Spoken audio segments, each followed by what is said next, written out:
Salut, c'est Igloo sur Top Music. Igloo, le Mac de l'habitat. On reçoit un habitué de l'émission, Christophe Ecker. Ma solution crédit. Oui, bonjour. Sur Internet. Et en agence, surtout 10 agences en Alsace-Moselle. Bon, voilà. En fait, vous vous occupez du crédit des gens.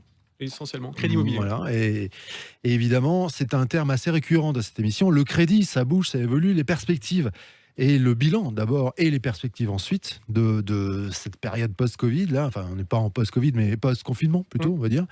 Ah bah, c'est le thème de l'émission avec Cédric Simonin, qui est toujours en forme et qui adore toujours parler de crédit. Je ne sais pas pourquoi. Oui, j'adore. C'est quand même une thématique importante pour nos auditeurs, en lien direct avec un achat immobilier. On avait fait quelques suppositions après, à la sortie du confinement.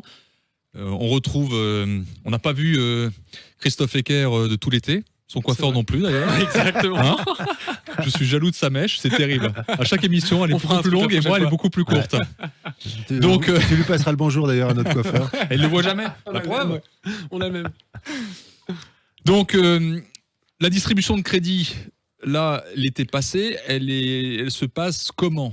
Plutôt positive, plutôt restreinte ? Oui, alors nous, on a été agréablement surpris parce qu'on a fait un meilleur été, donc juillet-août 2020, que sur la même période en 2019. Alors c'est plus 5%, c'est pas non plus énorme, mais pour une année de crise sanitaire dans laquelle on est, on aurait déjà été très content d'être flat, et là on fait un petit peu plus, donc on est effectivement très content.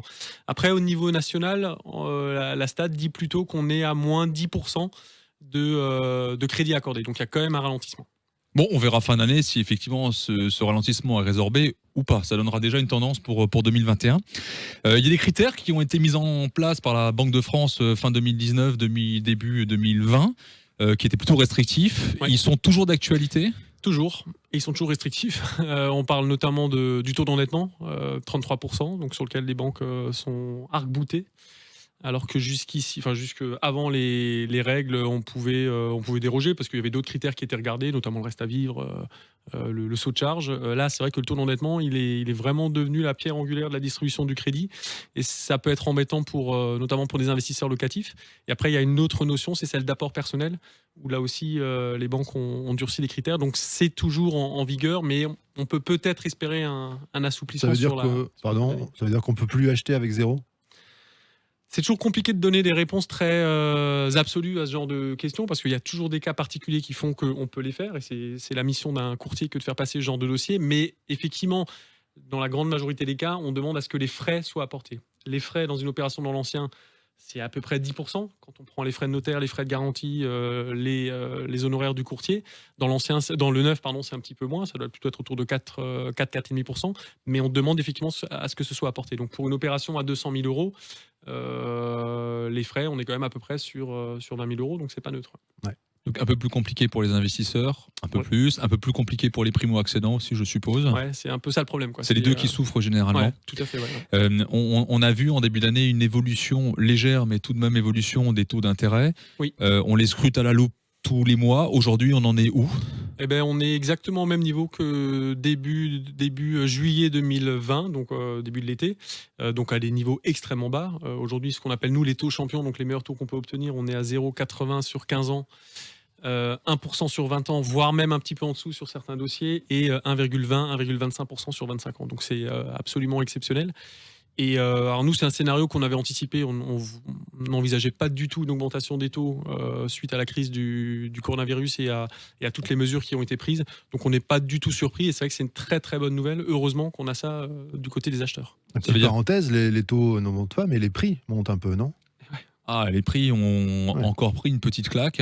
J'ai en tête, mais il faut que je me le fasse confirmer, un plus 7% dans l'ancien sur Strasbourg. Donc 0,10 ou 0,15 ou 0,20 de taux d'intérêt en plus et 7% sur les prix.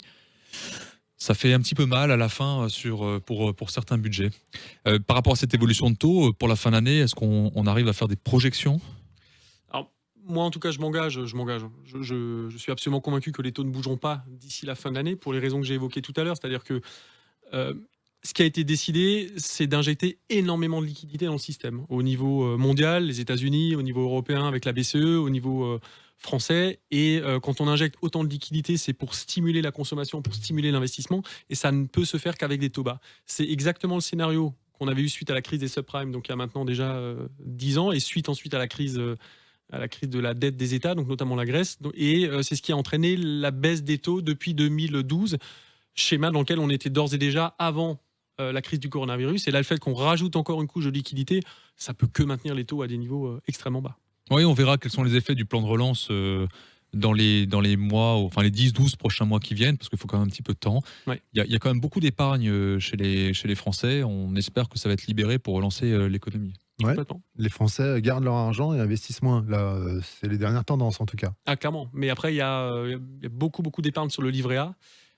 Qui reste quand même piloté par l'État, enfin fléché en tout cas par l'État. Et là, il y a quand même une volonté très forte de le flécher justement vers l'économie réelle et vers des choses qui rapidement peuvent créer de la valeur.